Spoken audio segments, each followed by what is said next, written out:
बिस्मिल्लाहिर्रहमानिर्रहीम। नाज़रीन किराम, इतवार की आज खुसूसी महफ़िल सवाल जवाब की नशिस्त में आप हज़रात का खैर मक़दम है। सवाल जवाब का ये सेशन 142वां है। चंद सवालात हैं, जवाबात सुनिए। पहला सवाल जनाब मोहम्मद जावेद सिद्दीकी आसनसोल से हैं। पूछते हैं, क्या फ़रमाते उलमाए दीन मसले हादा के बारे में कि ज़ैद एक कंपनी में मुलाजिम है। कंपनी अपने मुलाजिमों के लिए ESI कार्ड बनवाती है, जिसके लिए हर मुलाजिम की तनख्वाह से कुछ रकम काटती है। उस कार्ड से हुकूमत हिंद उस मुलाजिम और उसकी फ़ैमिली को मुफ्त इलाज की सहूलत देती है। इस कार्ड का बनवाना हुकूमत की तरफ से ज़रूरी होता है। क्या इस कार्ड के ज़रिए ज़ैद अपना या अपनी फ़ैमिली का इलाज करवा सकता है? इसमें कोई कबाहत तो नहीं है। मज़ाहिर कोई कबाहत नहीं है, और जब हुकूमत की तरफ से ये ज़रूरी है तो फिर आपके लिए मजबूरी भी है।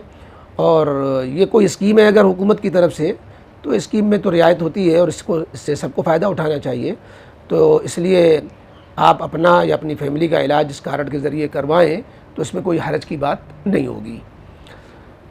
अगला सवाल ह्यूमनिस्ट, इन्होंने कमेंट में सवाल क्या किया है, एतराज़ किया है। कहते हैं असल में एक वीडियो आई थी कि हिजाब और निकाब के बग़ैर फ़िल्म देखना चाहिए, रोशन ख़याल का मशवरा ये था। तो उस पर उन्होंने कमेंट किया है कि हिजाब निकाब उतार कर फ़िल्म देखना, इंटरव्यू देना जायज़ है। हरगिज़ सवाल में न ये मशवरा दिया गया है और न दूर दूर तक सवाल से ही मफ़हूम निकल सकता है।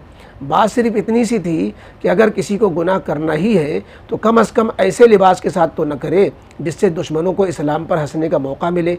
इसीलिए टोपी उतार कर फ़िल्म देखने वालों में कम अज़ कम इतना लिहाज होता है कि दीन की बदनामी ना हो, इसीलिए टोपी उतार कर गुनाह करते हैं।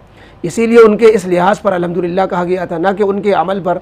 किसी भी मुसलमान की नज़र में निकाब के साथ गुनाह करना और बग़ैर निकाब के गुनाह करना कभी बराबर नहीं हो सकता।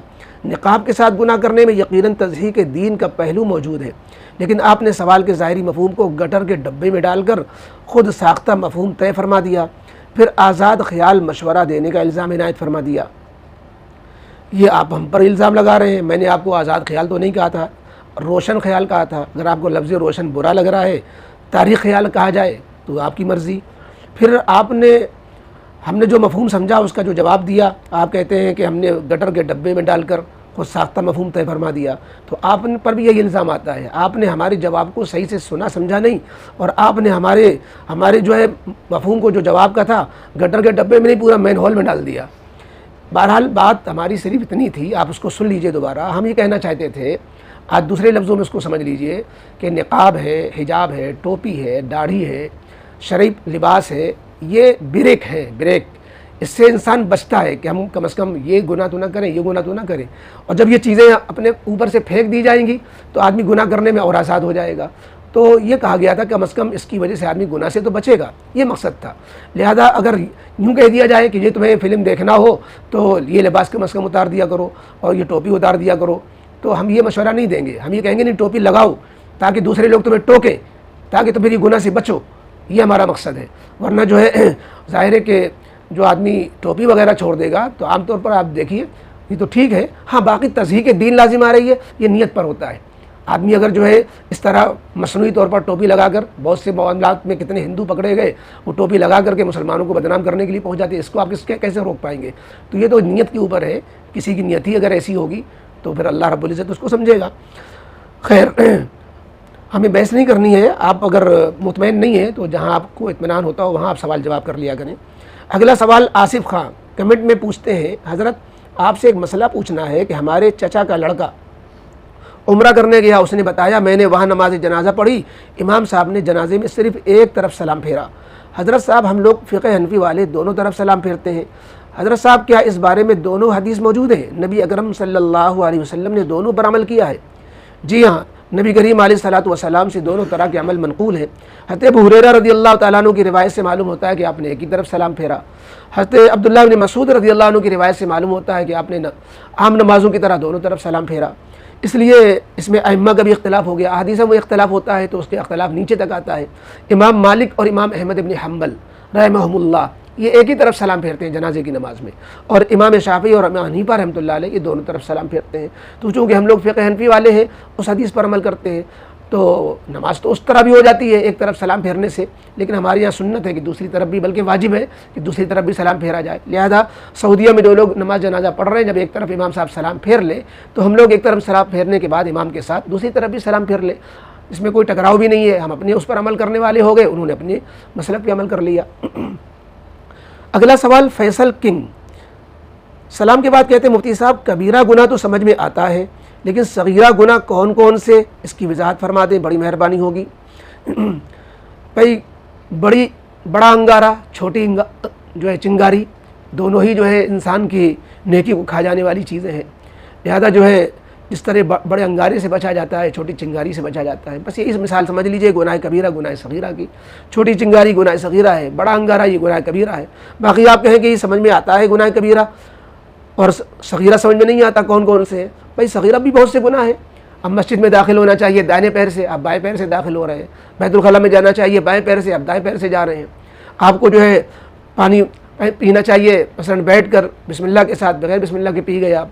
ये सब गुनाह सगीरा हैं, छोटे छोटे गुनाह होते रहते हैं। इमाम मुफ्ती शफी साहब रहमतुल्लाह अलैह की एक किताब है गुनाह बेलज्जत, उसमें गुनाह कबीरा और गुनाह सगीरा दोनों की तारीफ़ तहक़ीक़ और गुनाह कबीरा की फ़हरिस्त गुनाह सगीरा की फ़हरिस्त उसमें डिटेल से बयान की है। अगर आप वो किताब हासिल कर ले, मिल जाती है मार्केट में, तो वो गुनाह बेलज्जत पढ़े, इंशाअल्लाह आपको उसमें तफसील मिल जाएगी। अगला सवाल जनाब महमूद साहब कहते हैं मुफ्ती साहब क्या लहन जली का इर्तिकाब करने से नमाज फासिद हो जाती है? लहन जली लहन खफ़ी ये क़िराअत और तजवीद की गलतियाँ होती हैं। लहन खफ़ी मामूली गलतियों को कहते हैं कि शीन पुर नहीं हुआ और जो है नून गुन्ना रह गया, इख्फा नहीं हो पाया, इदगाम नहीं हो पाया। और लहन जली जिसमें मखारिज में ही गड़बड़ी कर दे आदमी, आज बड़े काफ को ही ना निकाले छोटा काफ पढ़ दे, या मसलन जो है कुछ और लफ्ज़ को लफ्ज़ बदल दे, तो उससे जो है बाद दफ़ा माना बदल जाते हैं, या ज़ेर ज़बर से भी बाद दफ़ा माना बदल जाते हैं। तो अगर ऐसा लहन जली है जिससे जो है माना ही फासिद हो रहे हैं, तब तो नमाज फासिद होगी। वरना आमतौर पर लोग चूँकि तजवीज़ से गाफिल होते हैं जुहला आमतौर पर, इसलिए आम लहन जली से नमाज फासिद नहीं होती है। दूसरा सवाल आपका है महमूद साहब का, कहते हैं अपने मन और जहन में नमाज की सूरह फातिहा और तस्बीह तशहुद वगैरह पढ़ सकते हैं। मन और जहन में आप अगर तस्बीह पढ़ेंगे, तशहुद पढ़ेंगे, आपके होंठ भी नहीं हिल रहे हैं, आप अपने कानों तक जो है उसकी फुसफुसाहट भी नहीं पहुंच रही है, तो फिर नमाज नहीं होगी। इसलिए कि ये तस्बीह पढ़ना ये तो ज़रूरी नहीं, लेकिन तशहुद पढ़ना ये वाजिब है। मसलन क़ायदा अखीरा में तो बिल इत्तिफ़ाक़ वाजिब है, क़ायदा उला में इख्तिलाफ है। ऐसे ही अकेले अगर आप नमाज़ पढ़ रहे हैं तो सूरह फातिहा पढ़ना ये आपके लिए फ़र्ज़ वाजिब है क़िराअत के दर्जे में। तो अभी वाजिब छूटेगा, आप मन में पढ़ रहे हैं, जहन में पढ़ रहे हैं, तो पढ़ना नहीं माना जाएगा। पढ़ना कहते हैं ज़बान से, इसके दो तारीफ़ की गई है पढ़ने की। एक तारीफ़ तो ये कि इस कदर आहिस्ता पढ़ना, यानी इस कदर जो है ज़बान हिलाना कि उसकी फुसफुसाहट मखरज के हरूफ वगैरह कान तक पहुँचे, ये एक तारीफ़ की गई है आहिस्ता पढ़ने की। और आहिस्ता पढ़ने की दूसरी तारीफ़ ये कि कम से कम होठ हिले, ज़बान हिले। होठ और ज़बान भी नहीं हिल रहे और कान तक आवाज़ तो पहुँच ही नहीं रही जब होठ ज़बान नहीं हिल रहे, तो फिर ये मन में जहन में पढ़ना हुआ। इसको पढ़ना नहीं कहते, सोचना कहते हैं। सोचने से नमाज नहीं होगी। लिहाजा जो है जो लोग अपने मन में जहन में पढ़ रहे हैं उन्हें अपनी इस्लाह करनी पड़ेगी और उनको कम से कम अपने ज़बान का तलफ़ुज़ करना पड़ेगा, ज़बान से तलफ़ुज़ करना पड़ेगा, वरना नमाज नहीं होगी। अगला सवाल MS मुस्लिम कमेंट में कहते हैं अस्सलाम वालेकुम, सूद का इस्तेमाल क्या इन कामों में जायज़ है? नंबर 1, अगर किसी ने अपनी एक जायदाद डेवलपमेंट के लिए दिया, लेकिन जिसको दिया उसने कुछ डेवलपमेंट के बाद बकिया प्लाट्स अपने नाम कर लिया और काम को अधूरा छोड़ दिया और भाग गया, अब मजबूरन कोर्ट केस करना पड़ रहा है, क्या वकील की फ़ीस वगैरह सूद से दी जा सकती है? बाद में इन्होंने नीचे लिखा कि वकील की बजाय कोर्ट फ़ीस। देखिए कोर्ट फ़ीस तो आप दे सकते हैं सूद के पैसे से मजबूरन, और वकील की फ़ीस आप जो है सूद के पैसे से नहीं दे सकते हैं। आपने इसी सिलसिले में दूसरा सवाल, अगर एक दुकान के किराएदार ने कई साल का टैक्स जिसको हर साल अदा करने का एग्रीमेंट था, लेकिन अब दुकान खाली करके चला गया, तो क्या इस टैक्स और जुर्माना ताख़ीर को सूद से अदा किया जा सकता है? नहीं, चूँकि ये अगरचे आप उसकी तरफ से अदा कर रहे हैं, उसको भरना था और आपको भरना पड़ रहा है, ये सूद की वजह नहीं है। सूद वहाँ दिया जाता है जहाँ वो रकम सरकारी ख़जाने में बगैर किसी मुआवजे के जा रही हो, या मुआवजे की वजह से जा रही है। अगरचे वो मुआवजा उसको अदा करना था, आपको अदा करना पड़ रहा है, लेकिन इसमें सूद देना सही नहीं होगा। मुफ्ती साहब ऊपर के मेरे सवाल में वकील फ़ीस लिखा गया, दरअसल कोर्ट फ़ीस है, जवाब आ चुका है। अगला सवाल मोहम्मद सैफ सलाम के बाद कहते हैं मुफ्ती साहब मेरे जनाजे का ताल्लुक़ से 3 सवाल है। मेरे जनाजे के ताल्लुक़ से 3 सवाल हैं। नंबर 1, जनाजे की नमाज में सना कौन सी पढ़े? जो नमाज में पढ़ते हैं या वो फिर वजल्ला सनाओं का वला इला गैरुक मिलाकर पढ़ेंगे? जो नमाज में पढ़ते हैं 5 नमाज में वो भी पढ़ सकते हैं, और बेहतर है वजल्ला सनाओं का बढ़ा करके पूरी सना पढ़ें। और दूसरा सवाल, जनाजे की नमाज में नज़र कहाँ रखें? ज़मीन पर या सामने वाले की पीठ पर? और अगर पहली सफ़ हो तो इमाम साहब की पीठ पर हो क्या? जवाब यह है कि इस सिलसिले में कोई सराहत तो नहीं मिलती कि नज़र कहाँ रहे। इसको दूसरी नमाज़ों पर क़यास करते हुए यही कहा जाएगा कि निगाह नीची रखी जाए। अगर जो है सफ़ दिख रही है सजदे की जगह पर तो ठीक, जगह नहीं दिख रही है सजदे की जगह चूँकि करीब करीब सफ़े जनाजे में होती हैं, तो फिर भी निगाह नीची रखें। बस निगाह नीची रखने में चाहे जहाँ निगाह पड़े निगाह नीची रखनी चाहिए। तीसरा सवाल, जब कब्र में 3 बार मिट्टी डालें तो क्या पढ़ें?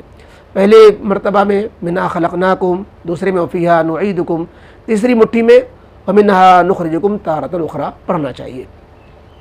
अगला सवाल जनाब उमर साहब कमेंट में पूछते हैं, इन्होंने सवाल किया था कि हम बगैर पूछे पैसे निकाल लेते थे अपने घर में जेब से, तो ये गुनाह हुआ, कैसे माफ़ होगा? इसी में इन्होंने सवाल की कुछ और वजाहत की। कहते हैं, मैंने तकरीबन 10,000 तक पैसा निकाला है 2 से 3 महीने के दरमियान अपने घर में रखी हुई परस से, यानी किसी और की परस से, भाई बहन या माँ बाप की, रोज़ाना 150 रुपये, और अब मैंने मुकम्मल बंद कर दिया है ये करना। अब मैं ये गलत हरकत बता नहीं सकता अपने माँ बाप को, और फ़िलहाल पैसे भी नहीं चुका सकूँगा जब तक मैं तो अब मैं किस तरह इस वबाल से निकलूँ? क्या अभी रोज़ाना तौबा इस्तिग़फ़ार करते रहूँ जब तक पैसे पूरे न रख दूँ वापस, या आइंदा न करूँ और जो हो गया उसको बिना बताए ऐसे ही रहने दूँ? तो क्या सिर्फ़ तौबा और नदामत से गुनाह माफ़ होगा? अगर आपकी इस्तिताअत में ये है कि आप थोड़े थोड़े करके पैसे रख सकते हैं, तो थोड़े थोड़े जैसे लिए हैं थोड़े थोड़े करके रखना शुरू कर दें, और जैसे तौबा इस्तिग़फ़ार कर रहे हैं करते रहें। नियत ये रखें कि इंशाअल्लाह जितने पैसे लिए होंगे उससे ज़्यादा ही मैं उस परस में चुपके से पहुँचा दिया करूँगा, तो इंशाअल्लाह वो तलाफ़ी हो जाएगी। आपने नहीं बताया उनसे लेते वक्त, तो रखते वक्त भी आप ना बताएं। और माँ बाप के दिल तो औलाद के लिए बड़े रहम और रहम के जज्बे से भरे हुए होते हैं, तो अगर आप उनसे कहेंगे तो वो तो खुश हो जाएंगे कि मेरे बेटे के अंदर खौफ खुदा है, खौफ आखिरत है, तो आप कह दें। लेकिन बहरहाल देख लें जैसी मसलियत हो। अगला सवाल अबू सईद आज़मी साहब कमेंट में पूछते हैं सलाम के बाद कि मुफ्ती साहब, क्या फ़राइज़ और नवाफिल के दरमियान वक्फ़ा करना सुन्नत है, या फ़र्ज़ के फ़ौरन बाद सुन्नत के लिए खड़े हो जाएं? फ़र्ज़ के फ़ौरन बाद सुन्नत के लिए खड़े हो जाना चाहिए, लेकिन कुछ दुआएं हदीस में आती हैं फ़र्ज़ के बाद, कम से कम 2 दुआओं का ज़िक्र मिलता है। एक तो अल्लाहुम्मा अंतस्सलाम व मिनकस्सलाम व तबारक व तआला ज़ुल जलाली वल इकराम, दूसरी अल्लाहुम्मा अइन्नी अला तिलावतिल कुरान व ज़िक्रिका व शुक्रिका व हुस्नि इबादतिक। बाद और मामूलात मिलते हैं, मसलन पेशानी पर रख करके बिस्मिल्लाहिल्लज़ी ला इलाहा इल्ला हुवर रहमानुर रहीम, अल्लाहुम्मा अज़हिब अन्नल हम्म वल हुज़्न। तो इस तरह के कुछ छोटे मोटे मामूलात या आयतुल कुर्सी वगैरह फ़र्ज़ नमाज के बाद पढ़ करके सुन्नत के लिए खड़ा हुआ जाए, तो ये भी वक्फ़ा और फ़स्ल नहीं कहलाएगा, और ये भी ताबे है फ़र्ज़ के, जो आपने फ़र्ज़ के बाद जो दुआ वजीफ़ा पढ़ा। बाकी कोई लंबा वजीफ़ा फ़र्ज़ के बाद नहीं पढ़ना चाहिए, सुन्नत व नवाफिल से फ़रागत के बाद पढ़ना चाहिए, जैसे तस्बीह फ़ातिमा वगैरह। दूसरा सवाल, क्या काबा और अर्श की अफजलियत नबी पाक की कब्र से ज़्यादा है? अपने बुज़ुर्गों ने यह बात लिखी है कि नबी करीम अलैहिस्सलातु वस्सलाम के जिस्म मुबारक जिस मिट्टी से मस किए हुए, जिस मिट्टी से छू रहा है, वो मिट्टी अर्श और काबा से भी ज़्यादा अफजल है। वजह यह है कि काबा भी मखलूक, अर्श भी मखलूक, इस वजह से कि अर्श पर अल्लाह मुस्तवी है। वो मुस्तवी होने के माना तो हकीकी और जिस्मानी माना के एतबार से थोड़ी कि जैसे कुर्सी पर इमाम साहब बैठ जाते हैं वैसे अल्लाह बैठे हुए, ये माना तो किसी ने नहीं लिया। अहले सुन्नत वल जमात के यहाँ तो ये है कि उसकी कैफियत मजहूल है। लेकिन बहरहाल अर्श मखलूक है, आसमान मखलूक है, ज़मीन मखलूक है, अर्श मखलूक है, कुर्सी मखलूक है। तो जब सब चीज़ें मखलूक हैं, तो जिस मखलूक को जो मखलूक जिस निस्बत से उसकी निस्बत जुड़ेगी वो उतनी ज़्यादा अफजल हो जाएगी। तो जिस मिट्टी से नबी करीम अलैहिस्सलातु वस्सलाम के जिस्म मुबारक को निस्बत जुड़ी हुई है, वो मिट्टी आम मखलूक से और सारी मखलूक से अफजल हो जाएगी। इस बिना पर काबा और अर्श की अफजलियत से भी नबी करीम अलैहिस्सलातु वस्सलाम की कब्र को अफजल कह दिया जाता है। बाकी इस सिलसिले में ये अपने बड़े ज़ौक़ की बात भी होती है, कोई सराहत और कोई जुज़िया तो नहीं है, और इसमें इख्तिलाफ भी है कि किसको अफजल कहा जाए। इस सिलसिले में ज़्यादा पढ़ना नहीं चाहिए, क्योंकि एक की बेअदबी, एक के अदब के में कहीं अक़ीदत की वजह से दूसरे की बेअदबी ना हो जाए, इस तरह के बहसों में पढ़ना मुनासिब नहीं होता है। आप ही का अगला सवाल है अबू सईद आज़मी साहब का, देहात में हमारी ज़मीन है और उसकी खेती बाड़ी दूसरे लोग करते हैं, तो क्या उसको बेच कर हज करना हम पर ज़रूरी है?